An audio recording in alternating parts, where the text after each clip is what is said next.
There was this great idea that we could get, you know, like maybe a 2-3 hour sort of mini campaign. Well, that was the original plan. Not quite what happened, but since we pretty much ended up making a full game. The game gets more and more ambitious, and then next thing you know, it's not like anything you've worked on before. We knew that we wanted to keep what was great, that people loved about the Halo experience, that 30 seconds of fun over and over again. We knew we had to preserve that, but at the same time give it an ODST spin. We wanted to try something that we'd never done before, and I think that means breaking the mold of what people expect from Halo. Here's an engine, here's a story, you got a year, go.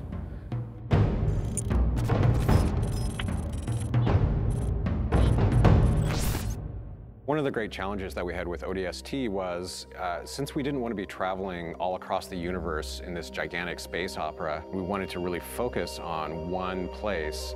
The hub was the single most technical thing that we've ever accomplished in the Halo engine. There was a lot of work done to try to come up with smart ways that we could build the city. It's definitely the biggest environment that we've made in any Halo game.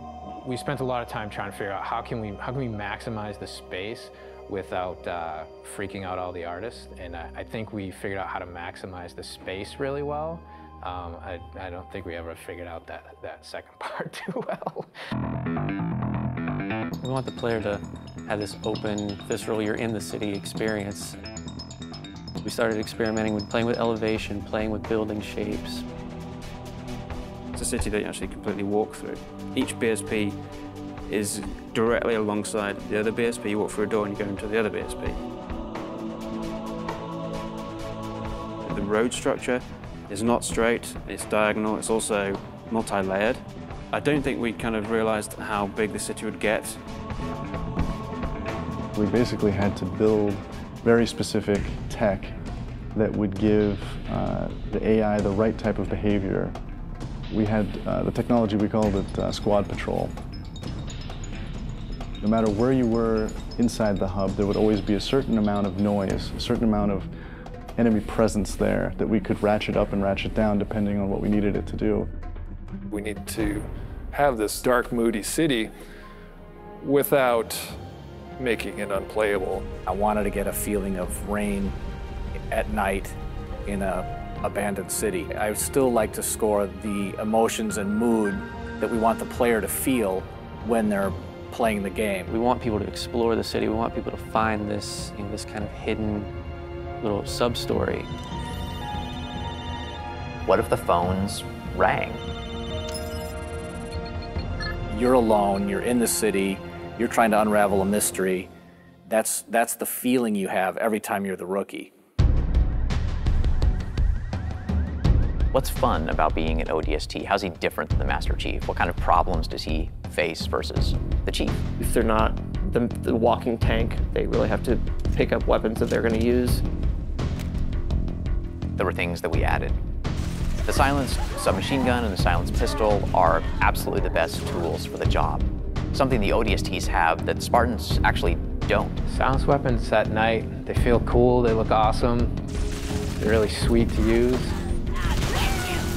In real life, silenced weapons don't have a whole lot of sound. So we had to kind of Hollywood them up a little bit, kind of make it so that they sounded like they were silenced and supposed to be silenced, but yet still powerful and fun to fight with. In a lot of ways, it feels like Halo 1, because it's back to single wielding. Dual wielding.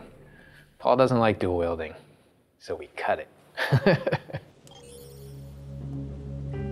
Visor mode is really cool, and it evolved a lot. There were versions that looked really great for the art, but yeah, maybe they didn't do such great things for the design. It affected how we lit something. We'd make this building, and it looked great, and we thought it was fine, and you turn on the visor mode, and you realize that's really just a square. But it also has the advantage of really showcasing the depth of our scenes. Put on visor mode, and then the whole environment reveals its secrets to you.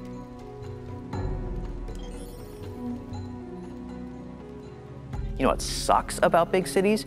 You can get lost really quick. And that's where we came up with ideas for the Visor database, where you have a great map of the city that not only shows you where you are, but allows you to choose where you want to go. If you don't have that tool to help you navigate the city. You're never gonna find the high action flashback scenes, which we were banking on to be the core fun of the game. It's a very simple idea. It was an amazing struggle to get there.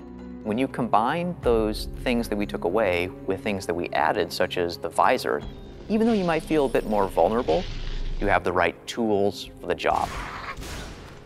The hardest part moving from Halo 3 to ODST was just the difference in the play styles of the characters. If you look at the Master Chief in the course of the Halo games, he became ridiculously powerful over time. And ODST feels very different because when you start taking fire, you can't just continually keep kicking ass. You have to actually look for cover because you don't have a motion tracker like the Chief. Bringing back the health was something that was born out of a discussion about how can we add long-term level of tension to the game. For us, health is important in the ODST's world because it reminds you that you're vulnerable.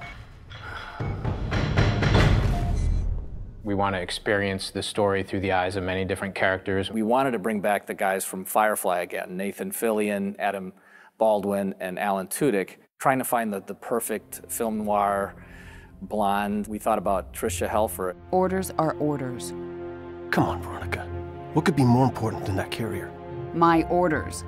And Buck, call me Captain. I'll pass on that dance, but you can show me where to sit. These little scenes, we wanted to have their own mystery. It was the story of one guy, one object, one high action moment. And for us, the clue objects were the key. Dutch, we need to get above this crap. Link with the B-net. One of our drones must have seen where they hit. When you find a clue, you're actually going back in time and playing in the boots from another ODST's perspective. Good hunting, boys. I'm keeping my boots on the ground.